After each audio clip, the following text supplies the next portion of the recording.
الحمدللہ رب العالمین والصلاۃ والسلام علی سیدنا و نبینا و شفیع ذنوبنا و حبیب قلوبنا و طبیب نفوسنا ابی القاسم محمد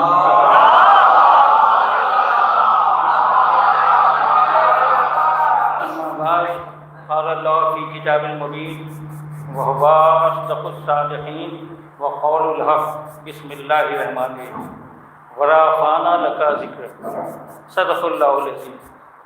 اسٹیج پر بیٹھے ہوئے قابل قدر علماء کرام اور ہمارے محسن ہمارے بڑے بھائی مولانا امان الحسین صاحب قبلہ، ہمارے عزیز تر عزیز بابا ندیم صاحب اور سامعین، یہ شب اور آج کی تاریخ بڑی اہم ہے۔ اس لحاظ سے اہم ہے کہ آج ایک روایت کے مطابق پیغمبر اسلام صلی اللہ علیہ وسلم لباس بشریت کے ساتھ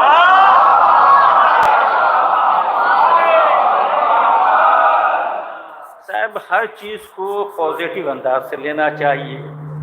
دیکھیے، حضور صلی اللہ علیہ وسلم کے آمد کی تاریخ بہت ساری ملتی ہے، 2 بھی ہے، 2 ربیع الاول، 9 بھی ہے، 11 بھی ہے، 12 بھی ہے، 17 بھی ہے، 19 بھی ہے، 29 بھی ہے۔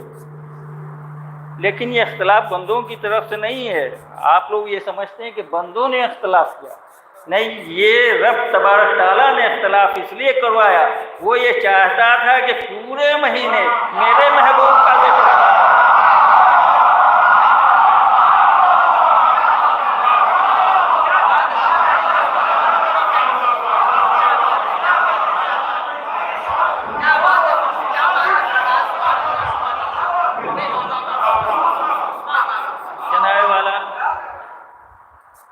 دیکھیے، رب تبارک ہمارے دادا کا ایک بڑا مشہور شعر ہے کہ بیاں کیا کروں میں شان محمد، خدا خود ہے ثنا خوان محمد۔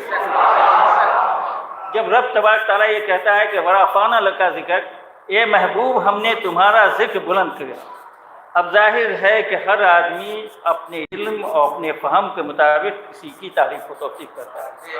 یہ بچہ ہے، اپنے عقل و فہم کے مطابق کرے گا، مولانا ہے تو اپنے عقل و فہم کے مطابق کریں گے، یعنی جو جیسا ہے وہ اپنے عقل و فہم اپنے علم کے مطابق اس کے اپنے محبوب کی تعریف بیان کرے گا۔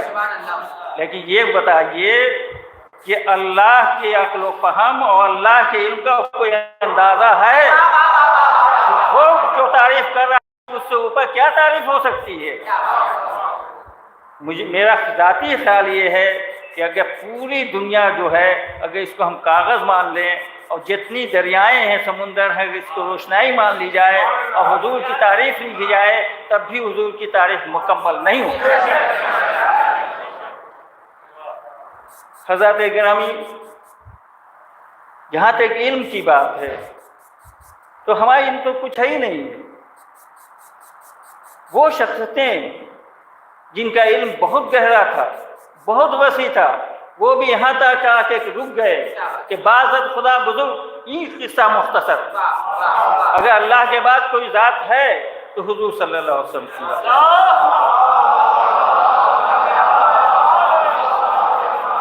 اور اللہ نے صرف یہ نہیں کہ اپنے محبوب کو یوں ہی بھیج دیا دنیا میں، بلکہ تقریباً 1,24,000 انبیاء و مرسلین سے اعلان پہلے کروایا، اعلان کروانے کے بعد بھیجا۔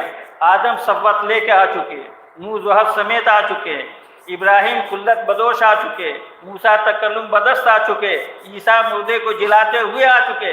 تب شب معراج کا دلہا فراز عرش سے سرزمین مکہ پر، لباس بشریت میں سرزمین مکہ پہ آیا۔ اس کی تعریف و توصیف کیا ممکن ہے؟ اس کی تعریف یہی ہے، اتنے ہی ہم کر سکتے ہیں کہ یا رسول اللہ، آپ وہاں ہیں جہاں ہماری عقل و فہم ہی نہیں پہنچ سکتی ہے، ہمیں پورے طور پر آپ کا عرفان ہی نہیں ہو سکا ہے۔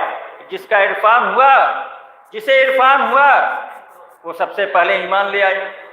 یہ عرفان ہوا تو اسے سب سے پہلے ایمان لے آیا۔ ہمیں تو عرفان ہی نہیں ہوا، ہم تو پوری طور پر آپ کو سمجھ ہی نہیں سکے ہیں۔ اور دوسری بات یہ کہ کسی کی بھی